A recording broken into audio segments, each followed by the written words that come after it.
Hong Kong, as Hong Kongers see it, is a totally different place than it was 2 years ago. Pastor Butch Tanner moved here from Texas in 2017 to lead Kowloon International Baptist Church. Then, in June 2019, anti-government protests erupted over a controversial extradition law, plunging the city into months of chaos and bloodshed. Tanner's church became a place for healing. We would have actually police officers, plus we would have protesters that would gather in our building and pray together and sing together. The protests have since died down, but fear now looms over the city's future as China's grip on Hong Kong tightens 6 months after imposing a sweeping new national security law. We have a lot of fear in Hong Kong among the people. There's a lot of fear that things are not going to settle down or be anywhere near the normal that they used to be. And that fear is being realized. On January 6th, more than 1,000 Hong Kong police officers raided 73 different locations across the city, arresting 53 politicians, pro-democracy leaders, human rights activists, and others.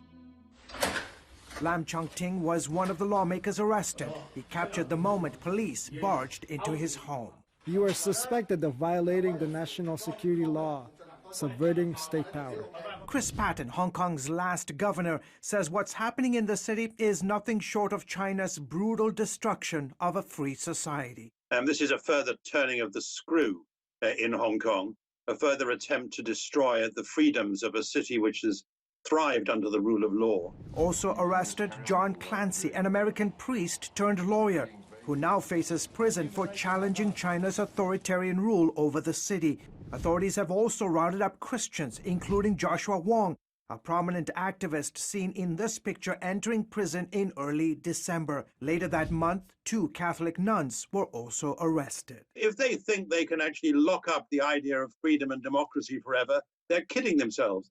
The truth is they're absolutely terrified of what liberal democracies stand for. Reports estimate more than 300,000 Hong Kongers are planning to flee the city in coming months. Lap Yang Kong, who teaches at the Chinese University of Hong Kong, says several pastors have already left, while others have gone underground. The government, as well as the police, use all kinds of means to use this law to persecute the pastor as well as the people.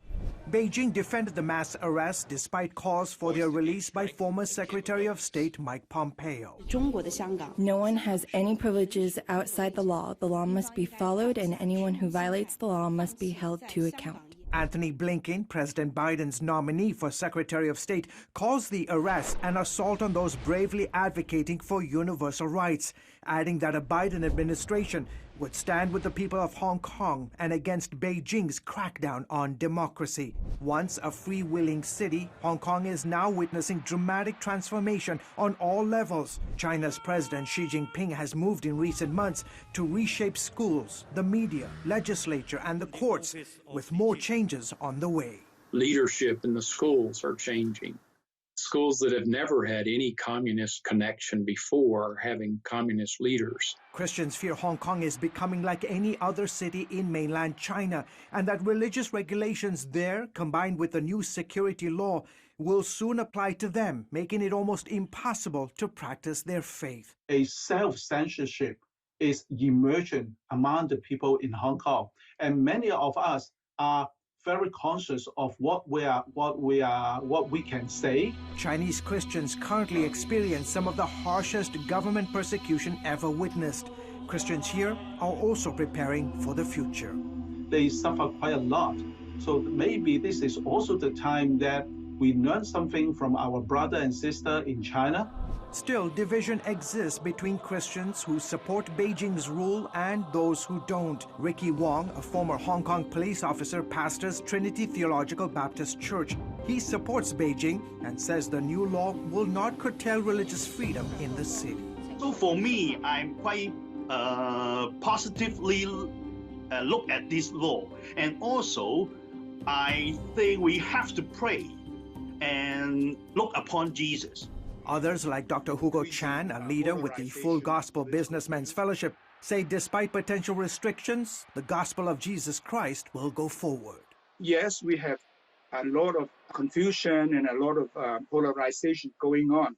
But ultimately, even in China, I believe the kingdom will prevail because this is unchangeable. Most churches in Hong Kong have gone virtual since the pandemic. Pastor Tanners are meeting in small home groups. We'll continue to lead our people to focus on Jesus, lead our people to bring light to the darkness, and hope in the middle of the brokenness. Tanner says he plans to continue boldly proclaiming a message of love, come what may. What we look at and what we prepare for is the fact that whatever happens, we need to present Jesus. If that includes suffering, yes. If that includes being exiled, yes. George Thomas, CBN News.